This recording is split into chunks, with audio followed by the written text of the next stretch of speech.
Salut à tous et c'est parti pour la ronde numéro 3 de la plagne. Du coup, on est actuellement à 1 sur 2 et je joue aujourd'hui contre un jeune Annecy, donc c'est à côté de chez moi, quelques peut-être dizaines de kilomètres. Gabriel Moquet-le-Sourd et il s'avère que je le vois très souvent en tournoi, souvent du rapide. Et du coup, je sais qu'il me connaît et j'ai peur de la prépa, honnêtement. J'ai peur de la prépa, on a discuté un petit peu à l'avant la game et j'ai fait semblant que tout allait bien, mais j'étais un peu stressé évidemment. Et du coup, c'est parti pour la partie, il me balance E4. Et ici, je vais déjà réfléchir peut-être 1 ou 2 minutes. Parce que je vais me dire, ok, si jamais il m'a fait une prépa, c'est forcément sur la française. Ou alors sur E5, les deux en fait. Parce que c'est les deux coups que je joue en ligne. Donc, c'est les deux coups qui viennent. Quand on cherche mon nom sur Google.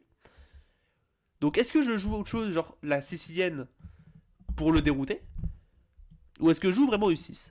Le problème, c'est que je me rends compte assez rapidement que C5 ou C6, bah, je connais pas en fait. Donc, ça sert à rien de les jouer. Donc, finalement, je vais me dire, n'aie pas peur. Tu t'en fous de si t'as fait une prépa. Si t'as fait une prépa, t'es bien préparé aussi. Donc de toute façon, tu pourras le battre. Et je balance le 6 du coup, française. Donc c'est ma préparation, entre guillemets, pour le tournoi, parce que j'ai rien pour vraiment prévu. Il joue cavalier C3, et je me dis, ah, ouille, il va jouer sur D4. Donc là, encore une fois, je me dis, D5, D4, il va savoir que je joue Rubinstein, il va me faire une prépa assez compliquée.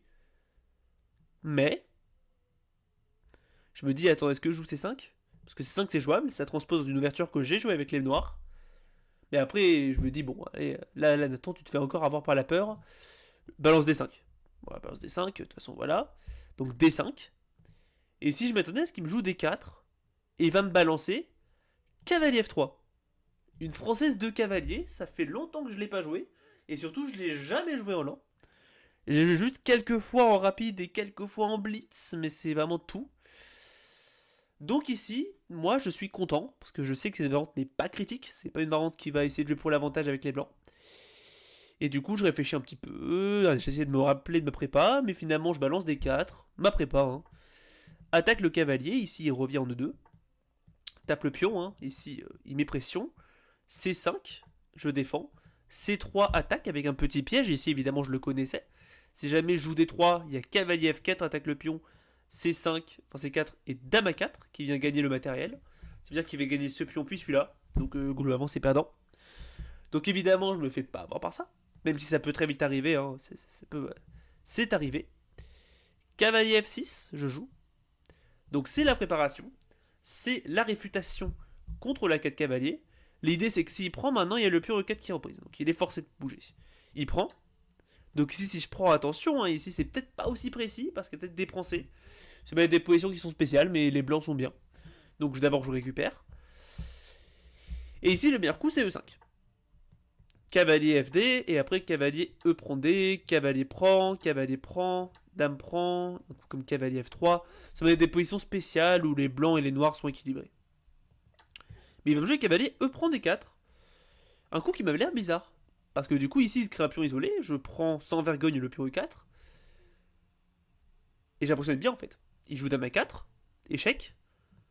Je bloque avec le fou, ici attention, si je bloque par exemple avec le cavalier, peut-être cavalier prend D6. Attaque la dame, attaque le cavalier, donc c'est important de d'abord jouer fou D7 pour contre-attaquer sur la dame. Il revient en C2 pour attaquer mon cavalier. Et ici je réfléchis. Moi déjà je suis content de l'ouverture parce que j'ai réussi à développer mes pièces, il y a peut-être fou C6 qui va arriver, cavalier C6, mon cavalier il va revenir en arrière, je vais réussir à roquer. Lui en contrepartie, il n'a pas grand chose, son pion il est isolé et il n'a pas d'activité, ce qui est le but principal en fait d'avoir un pion isolé. C'est vraiment jouer sur l'activité des pièces. Le problème, c'est que là, il peut pas pousser des 4, qui est vraiment la poussée nécessaire. Donc là, je réfléchis. Est-ce que je vais plutôt en D6 ou en F6? Finalement, je vais pousser en F6. Pourquoi? Parce que si je viens en D6, cavalier E5 qui peut arriver. Et ça me gênait un petit peu ici. Il vient activement implanter les pièces dans ma position. C'est pas. Ça me fait pas plaisir. Donc je préfère jouer cavalier F6 pour jouer ensuite fou D6 et contrôler la case du cavalier. Comme ça, si tu viens ici, j'ai fou D6, tout simplement. À la place, il va jouer fou C4. Un coup, pas ouf.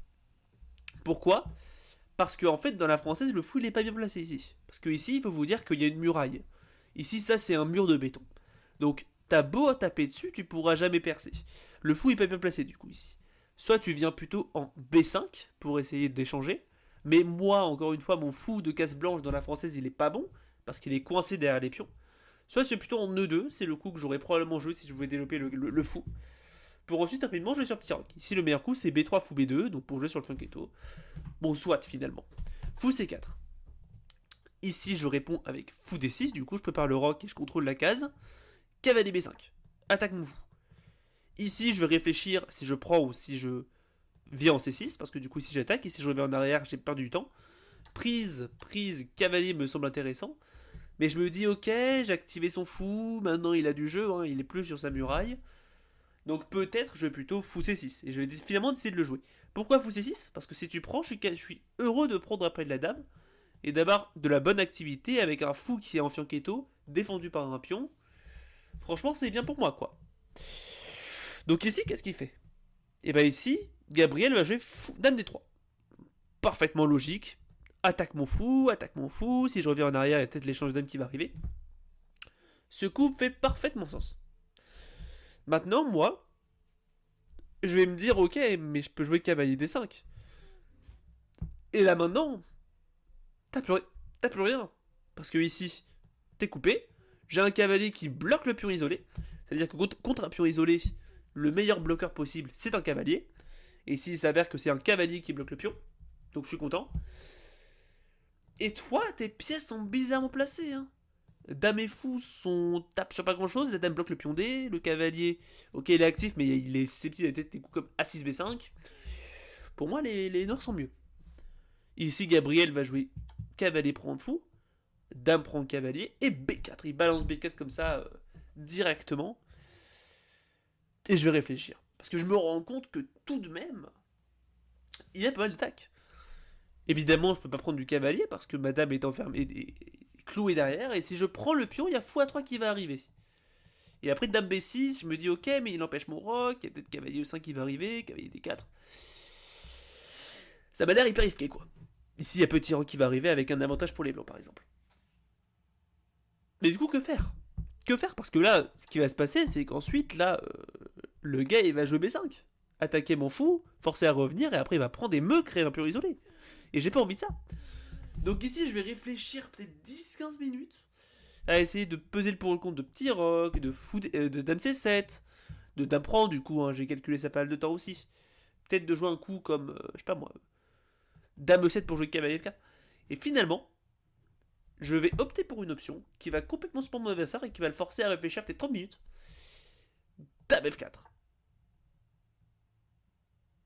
Un coup hyper étonnant, imprécis sur l'ordinateur, mais qui m'avait l'air de causer mais tellement de problèmes. Alors je vais vous expliquer un peu mon raisonnement derrière ce coup. Bon, déjà, si jamais tu ne fais rien, si jamais tu rock par exemple, le souci c'est que là le pion il est repris maintenant par le cavalier. Là maintenant je peux prendre, Donc ça c'est dangereux. Si tu joues un coup comme B5, qui est évidemment le coup critique de la position, j'avais prévu cavalier B4. Attaque la dame, attaque la caisse de fourchette. Donc si tu reviens par exemple en E2, bam, tu te prends la fourchette et tu perds. Du coup, qu'est-ce que tu fais? T'es obligé de bouger ta dame. Si jamais tu viens en B3, j'avais anticipé fou prend B3. Enfin, fou prend F. Si tu prends de la dame, évidemment, il y a encore une fois 7 échecs. Et si tu prends, là maintenant j'avais vu dame E5. Échec et gagne à tour. Donc, petite tactique marrante, et je me suis dit, il y a un monde où il va pas quand même. Hein. C'est quand même compliqué à voir. Et sur dame C3, j'avais prévu un peu la même chose. J'avais prévu prise.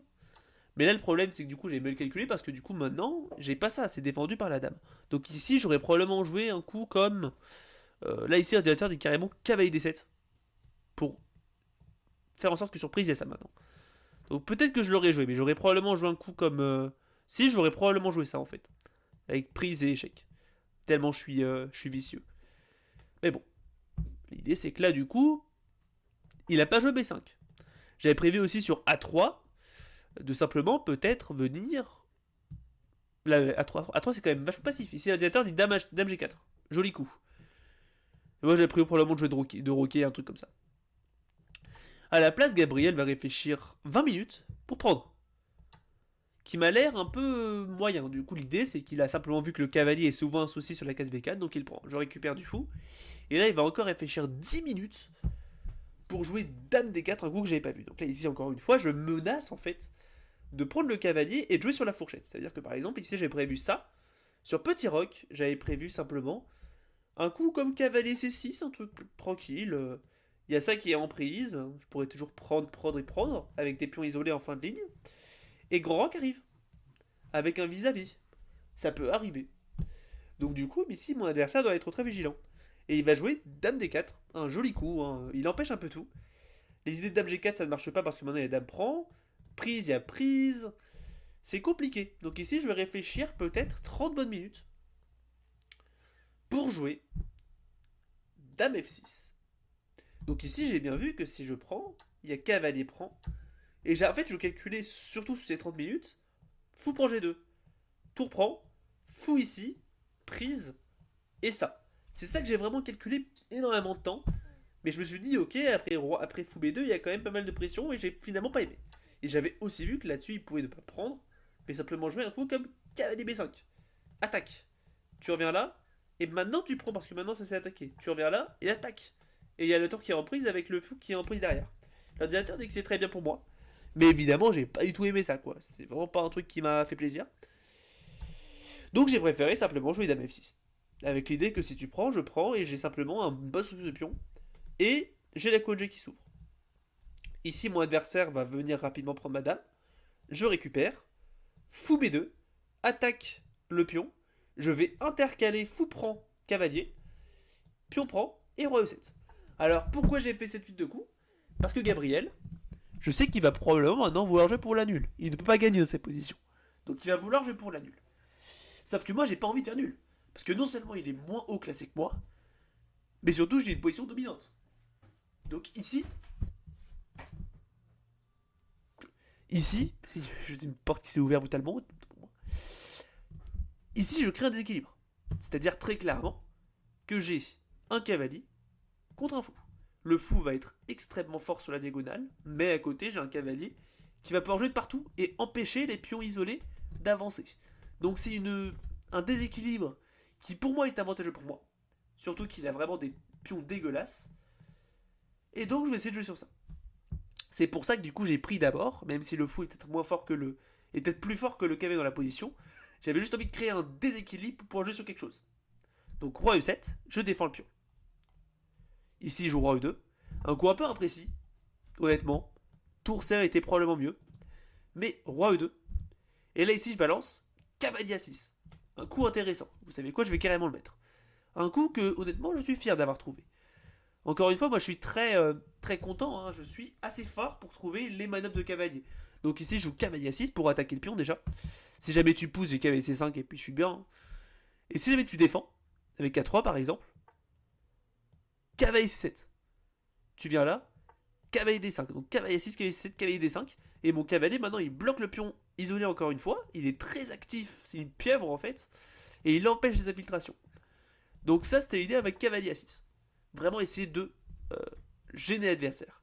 Ici, mon adversaire va rapidement me répondre tour AC1, avec l'idée de sacrifier un pion pour réussir à infiltrer sa tour et le regagner directement en fait, hein.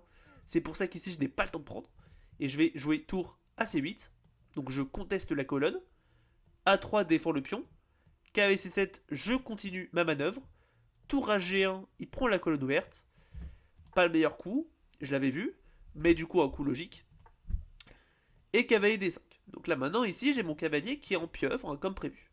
Ici j'avais vu que sur tour G7, maintenant ça ne marche plus tant que ça. Parce que j'ai prise, et peut-être un coup comme cavalier F4, suivi de cavalier ici G6. Et roi F8 qui va arriver, et ta tour est enfermée, tu vas être obligé de sacrifier. Donc il peut jamais vraiment jouer au tour G7. Et lui il faut savoir juste au cas où, que à partir du moment où j'ai joué, en gros, à partir du moment où il a joué roi E2, il lui reste peut-être 5 minutes à la pendule. On est au coup 20, ça veut dire qu'il reste 20 coups à jouer en 2 minutes. Moi à côté, j'ai peut-être genre 50 minutes, donc vraiment je suis à l'aise. Donc là ici, il joue tout tempo, hein. Et ici, il n'est pas tombé dans le piège de jouer tour G7, et il a joué fou C3. Bon, un coup clairement moche, clairement mauvais, mais pas tactiquement. C'est juste que ce coup ne sert à rien en gros. Il défend un peu tout, mais il bloque la tour, etc. etc. C'est moche. Et ici, maintenant, je me rends compte qu'en fait, son roi, il est quand même vachement coincé en fait. Ça veut dire que là, je vais jouer E5 avec l'idée de jouer sur en fait un petit schéma de maths qui peut très vite passer. Genre, si jamais il fait des coups aléatoires, juste vous montrer le schéma de maths, mon but c'est de jouer roi E6, tour HD8, cavalier F4 échec, tour D3 et tour C4 échec et mat. C'est ça le système.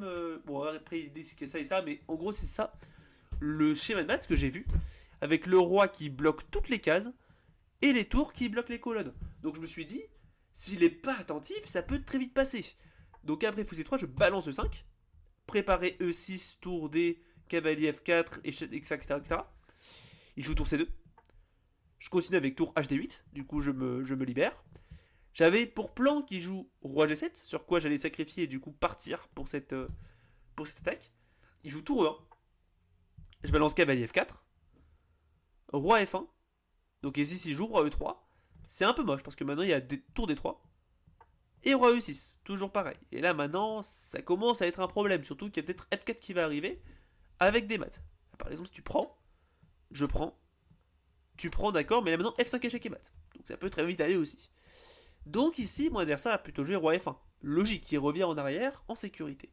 Mais là maintenant, je vois que je peux infiltrer mon cavalier en D3. Bam. J'attaque la tour et mon cavalier, bon, il est d'une force mais inouïe. L'idée c'est que le cavalier est sur la meilleure case possible. Il est au centre et il est dans le camp adverse. Et il contrôle encore 8 cases. Ça veut dire que là il attaque là, il empêche le pion de pousser, il empêche ce pion de pousser aussi parce qu'il y a le pion qui est en prise. C'est compliqué quoi pour lui. Il joue tour E3, active la tour comme il peut. Roi E6, j'active au bon roi. Fou pro E5. Donc là ici, bon il fait quoi? Il pousse du bois, on sait pas quoi. Donc là ici, mon adversaire avec une minute à la pendule, il va décider de balancer fou prend E5. Sauf que j'avais anticipé. C'est ça le souci. Donc là, son plan, hein, c'est de jouer sur prise, prise, prise et prise. Avec une position où j'ai un pion de moins. Mais ce qu'a pas vu de mon adversaire, c'est qu'ici, après tour prend C2, fou, c'est cet échec. Donc il vient contre-attaquer sur ma tour et attaquer sur l'échec. J'ai roi D7, prise, et tour C1 échec. Et là, mon adversaire, il est mal. Pourquoi?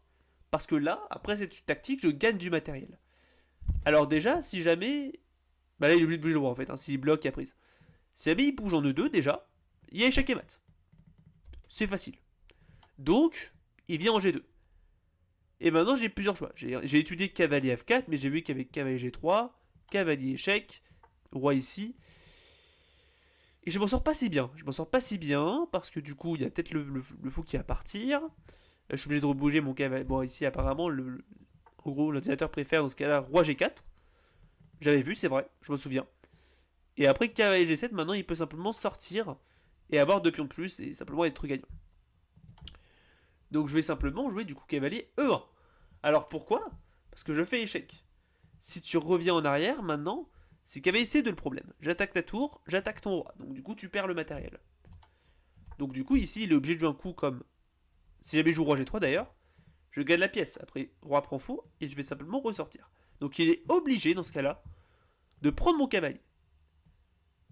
Je récupère et il prend le pion. Et là, dans cette position de fin de ligne tactique, le matériel est équilibré. Hein. Il a fou de pion, donc ici, ici et là, et j'ai une tour. Donc le matériel est égal. Mais quand on regarde la position stratégiquement, on voit qu'il est perdant. Et d'une belle manière. Pourquoi? Parce que si on fait un peu le point de vue le bilan stratégique, on se rend compte que le point de la structure de pion est mort pour lui. Il a pion isolé, pion isolé et pion arriéré en A3. C'est mort.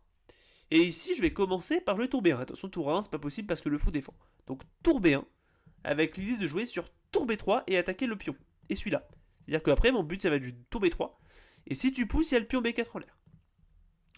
Ici, mon adversaire va balancer fou C3, du coup, avec l'idée de défendre le pion pour pousser A4 A5. Mais je fiche la structure avec B5 pour empêcher ce pion de pousser. Et là, mon adversaire, il est un peu mort. Il va jouer roi G3 pour essayer d'activer son roi. Je réponds roi E6. Je suis pas pressé parce que je peux jouer ça quand je veux. Il joue roi F4. Là, je me suis rendu compte qu'il voulait probablement jouer roi G5, roi H6. Mais je me suis dit, tour B3, roi ici, tour prend, roi là. Je peux revenir en arrière, prise, prise, tac, tu pousses, et bam, je suis juste à temps. Donc, je me dis, ok, ça passe. Il joue roi E4, coup étonnant, hein, du coup, je m'attendais à ce qu'il vienne chercher mes pions et le roi. Mais il préfère aller chercher ma tour. Ici, globalement, encore une fois, il lui reste quelques secondes à la pendule, il y a un rajout 30 secondes, mais il les utilise tout le temps en fait. Je continue avec tour prend 3, il joue F4, je réponds F5, roi D3, et là il rajoute temps. Et moi, du coup, je réponds au roi D5, et là on fait une petite pause, parce que du coup on est tranquille, il y a eu le rajout de temps. Et quand on examine la position après le rajout, on se rend compte assez facilement que je suis gagnant en fait. Parce que là, non seulement j'ai réussi à récupérer un pion, mais comment il fait pour tout défendre? Parce que là, je vais simplement jouer ça, et c'est perdant pour lui. Parce qu'il perd le pion. Et moi, à côté, bah, j'ai un roi qui est extrêmement actif. Dès qu'il bouge son roi, je vais le suivre et je vais grappiller les pions. Il n'y a aucun monde où ça tient. Je me dis ça durant la partie. Il joue roi C2. Je réponds tour A6. L'idée étant que moi, j'avais envie de jouer ça. Mais là, en l'occurrence, les cases sont prises. Donc je vais essayer de trouver un autre chemin et je trouve tour A6 pour jouer tour H6 et prendre le pion. C'est pour ça que mon adversaire répond fou G7 pour défendre le pion. Pour défendre la case. Je joue tour G6, attaque le fou et force peut-être un coup comme fou G2, enfin tour G2. Et ici, mon adversaire, il joue rien parce qu'il abandonne. Mais du coup, belle victoire dans une position complètement gagnante. Une belle preuve stratégique, je trouve, de la partie. Et belle partie quand même hein, de mon adversaire qui a juste mal calculé sa finale et à cause du manque de temps, il a fait des choix stratégiquement pas ouf.